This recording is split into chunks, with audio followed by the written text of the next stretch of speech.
2026। আজ আমরা নেতাজি সুভাষচন্দ্রের প্রতিকৃতিতে মাল্যদান এবং পুষ্পার্ঘ নিবেদন করে তার প্রতি শ্রদ্ধার্ঘ নিবেদন করে আজ আমরা মালডাঙ্গার নেতাজি সুভাষ ইন্টেলিজেন্স সার্চ গ্রুপের টিচার্স অ্যাসোসিয়েশন যারা সকলে আমরা রয়েছি, তারা আজকে Netaji Subhash intelligence search examination 2025 সালের পরীক্ষার আমরা রেজাল্ট আউট করছি। আজকে পরীক্ষার ফল আমরা সকলে মিলে আমরা অ্যানাউন্স করে দেবো। পরীক্ষার রেজাল্ট আমরা এখানে আজকে অ্যানাউন্স করে দেবো এবং পরবর্তী সময়ে আমরা চাইবো যে সমস্ত ছাত্রছাত্রীরা এখানে পরীক্ষা দিচ্ছে Maldanga Netaji Subhash intelligence search examination 2026 যারা দেবে তাদের জন্য বিশেষ আকর্ষণ থাকবে। টপার হিসেবে যদি রেজাল্ট কারো 100% থাকে সেক্ষেত্রে সোনার পদক দেওয়ার ব্যবস্থা করা হবে। এবং আজকের যে রেজাল্ট আউট মাস্টারমশাইরা সকলেই রয়েছেন গ্রুপের, সবাই আস্তে আস্তে একজন একজন করে এক একটি গ্রুপের 3টি গ্রুপ আছে আমাদের, 3-4 একটা গ্রুপ, 5-6 আর 7 তিনটে গ্রুপ। 3-4 এর গ্রুপ একজন মাস্টারমশাই বলবেন কি রেজাল্ট হয়েছে, আর 5-6 এর একজন বলবেন, আর 7-8 এর একজন মাস্টারমশাই বলবেন। যেগুলো একজন বললেই হবে। তো যদি বলো তুমি 3-4 এরটা বলো। আচ্ছা, তাহলে একটু বলে নিই। আমাদের এখানে উপস্থিত আছেন সভাপতি তারকা চক্রবর্তী মহাশয়, আর উপস্থিত আছে আমাদের সেক্রেটারি সরোজ ঘোষ মহাশয়। এছাড়া আমরা তিনজন যারা কোর কমিটির মেম্বার, আমি দেবজ্যোতি চ্যাটার্জি, তন্ময় ঘোষ এবং বিদ্যুৎ পাল। এটা আমাদের কোর কমিটি, আমরা পুরোটা অর্গানাইজ করি। তো যেমন আমাদের সভাপতি সাহেব বললেন, ঠিক সেরকম সামনের বছর আমরা খুব তাড়াতাড়ি ফর্ম ফিল আপ করার চেষ্টা করছি। মোটামুটি এইচএস পরীক্ষা শেষ হয়ে গেলেই আমরা ফর্ম নিয়ে বসবো এবং সমস্ত ফর্ম দেওয়ার চেষ্টা করবো, এবং যাতে যত তাড়াতাড়ি সম্ভব পরীক্ষাটা করা যায়। কারণ আগেরবার আমরা বিভিন্ন প্রবলেমের জন্য খুব একটা বড় করে পরীক্ষাটা করতে পারিনি। তা সত্ত্বেও আমাদের যথেষ্ট প্রশংসা পেয়েছি বাজার থেকে যে কম স্টুডেন্টও আমরা ভালো পরীক্ষা নিয়েছি। এবছর আমাদের টার্গেট 1000-এর উপর স্টুডেন্ট, 1000 স্টুডেন্ট করে এবার একটা বড় করে পরীক্ষা নেওয়ার প্ল্যান আমরা করছি। সেক্ষেত্রে যারা ভিডিওটি দেখছেন তারা প্রত্যেকে শেয়ার করবেন এবং যাতে বেশি সংখ্যক ছাত্রছাত্রীদের কাছে পৌঁছায়। এবং আমরা এবছর খুব বড় করে পরীক্ষাটা আয়োজন করব এবং সেক্ষেত্রে যাতে কোনো সমস্যা না হয় সেদিকটা একটু দেখবেন।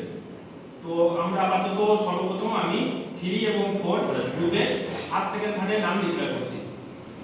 প্রথম হয়েছে অরণ্য ঘোষ, বাবা দেবাশিস ঘোষ, স্কুল সুষমা জেবিএস, সে পেয়েছে 60-এর মধ্যে 55। প্রথম অরণ্য ঘোষ, বাবা দেবাশিস ঘোষ, সুষমা জেবিএস, নাম্বার পেয়েছে 55। সেকেন্ড সুবর্ণ ঘোষ, বাবা কৌশিক ঘোষ, সুষমা জেবিএস, পেয়েছে 53। তৃতীয় হয়েছে দুজন, প্রথম তৃতীয় হয়েছে আয়ুর মণ্ডল, বাবা তারকনাথ মণ্ডল, সুষমা জেবিএস, 50 পেয়েছে। এছাড়া আরেকজন তৃতীয় হয়েছে সুরঞ্জনা দত্ত, বাবা রাজীব দত্ত, স্কুল আউলিয়া এবিভি, পেয়েছে 50। অর্থাৎ একজন ফার্স্ট অরণ্য ঘোষ, সেকেন্ড সুবর্ণ ঘোষ, থার্ড আয়ুর মণ্ডল, ফোর্থ সুরঞ্জনা দত্ত। এ প্রসঙ্গে বলে রাখি এদের সঙ্গে আমরা পার্সোনালি যোগাযোগ করে নেব এবং খুব সামনেই আমরা একটা অনুষ্ঠান আয়োজন করব, সেখানে পুরস্কার বিতরণী করা হবে। তার ডেটটা এই মুহূর্তে আমরা বলতে পারছি না, তবে আমাদের যে হোয়াটসঅ্যাপ গ্রুপ আছে সেখানে আমরা ডেট দিয়ে দেবো। সেখানে পুরস্কার বিতরণ অনুষ্ঠানে ভালো করে আমরা করব এবং যাদের যা পুরস্কার দেওয়ার বিষয়ে আমাদের ফর্মে বলা ছিল ঠিক সেই পুরস্কারগুলি দেওয়া হবে এবং যথেষ্ট ভালো কোয়ালিটির মানের দেওয়া হবে, সেই বিষয়ে আমরা নিশ্চিত করছি। পরবর্তী 5-6 গ্রুপের রেজাল্ট বলছেন আমাদের বিদ্যুৎ পাল মহাশয়।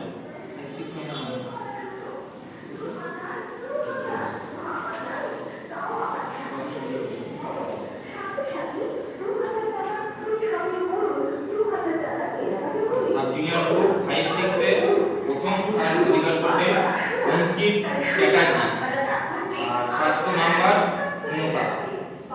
সেকেন্ড হয়েছে সায়ন্তিকা গড়াই, প্রাপ্ত নাম্বার 57। রূপম মাঝি তৃতীয় স্থান অধিকার করেছে, সে পেয়েছে 56। পরবর্তী যে 65 এবং 75 অ্যাবভ নাম্বার যারা আছে তাদের নামটা ওখানে অনলাইনে পিডিএফ আকারে দেওয়া হবে এবং এর পরবর্তী যে ক্যাটাগরি আমাদের পরবর্তী স্যার সেই নামগুলো ঘোষণা করছে। জুনিয়র গ্রুপের 7-8 এর যারা ফার্স্ট হয়েছে দুজন, একজন হচ্ছে অরিত্র মণ্ডল, বাবার নাম নীলেন্দ্র মণ্ডল, পেয়েছে 52। সেকেন্ড হয়েছে ওমকার অধিকারী, বাবার নাম অশোক অধিকারী, পেয়েছে 52। হ্যাঁ, দুজন ফার্স্ট হয়েছে, দুজনে 52 হয়েছে। সেকেন্ড হয়েছে দেবত্রী ঘোষাল, যে পেয়েছে 49। সেকেন্ড হয়েছে দুজন ঈশান জস, সেও পেয়েছে 49। থার্ড হয়েছে একজন অনুষ্কা ঘোষ, পেয়েছে 47। ফার্স্ট দুজন, সেকেন্ড দুজন, থার্ড দুজন, থার্ড একজন, মোট 5 জন 1 থেকে 3 এর মধ্যে হয়েছে। সরজ সাহেব শুরু করবেন একটু। আমাদের পরের যে সেশনে তারপর বলেছেন যে স্বর্ণ পদক দেওয়া হবে, 100% মার্কস পেতে হবে। আর তার সাথে সাথে আমাদের পরবর্তী যে আকর্ষণ, আমাদের এটা আলোচনা চলছে যে ক্লাস 1 থেকে 9 পর্যন্ত আমরা যাতে এই পরীক্ষাটা অর্গানাইজ করতে পারি, সেইটা আমাদের আলোচনা চলছে। তাদের পরের পার্ট থেকে এমনও হতে পারে যে ক্লাস 1 থেকে 9 পর্যন্ত কিন্তু পরীক্ষাটা অর্গানাইজ করা যেতে পারে। আচ্ছা, যেমন বললেন সেরকম আমাদের প্ল্যান একটু বড় করেই আছে, সেক্ষেত্রে সবার সহযোগিতা লাগবে। আচ্ছা, আরেকটা জিনিস বলে দিই, আজকে আমরা সন্ধ্যের মধ্যে এই মেরিট লিস্টগুলো স্টুডেন্টদের গ্রুপে দিয়ে দেবো। যদি কারোর নাম আজ সন্ধ্যে 6টার মধ্যে আমরা এটা অনলাইনে দিয়ে দেবো। যদি কারো নামে বানান ভুল থাকে, স্কুল ভুল থাকে, ওই গ্রুপে আমাদের জানিয়ে দেবে। আমরা ওর জন্য এখন সার্টিফিকেট লিখে দিই। যদি কোনো কারণে কারো নামে বানান ভুল থাকে, সেগুলো আমাদের জানিয়ে দেবে। তারপর আমরা সার্টিফিকেট লিখে খুব তাড়াতাড়ি আমরা ডেট ডিক্লেয়ার করবো কবে প্রেজেন্টেশন অনুষ্ঠানটা হবে। আমাদের সভাপতি থাকবেন, আরও আমাদের সম্মানীয় টিচাররা থাকবেন, সবাই মিলে পড়াবো। ঠিক আছে, তাহলে আজকে রেজাল্টের ডিক্লারেশন আরেকটু ঘোষণা ছিল, যেটা হচ্ছে আমাদের এবারে পরীক্ষা দিয়েছিল 383 জন, তার মধ্যে 20 জন অনুপস্থিত ছিল, 130 জন কৃতকার্য হয়েছে। আমরা 130 জনকে সার্টিফিকেট প্রদান করা হবে। সেটা আনুষ্ঠানিকভাবে মালডাঙ্গা আরাকে হতে পারে, অথবা তাদের নিজ নিজ স্কুলে গিয়ে পুরস্কার পৌঁছে দেওয়া হবে।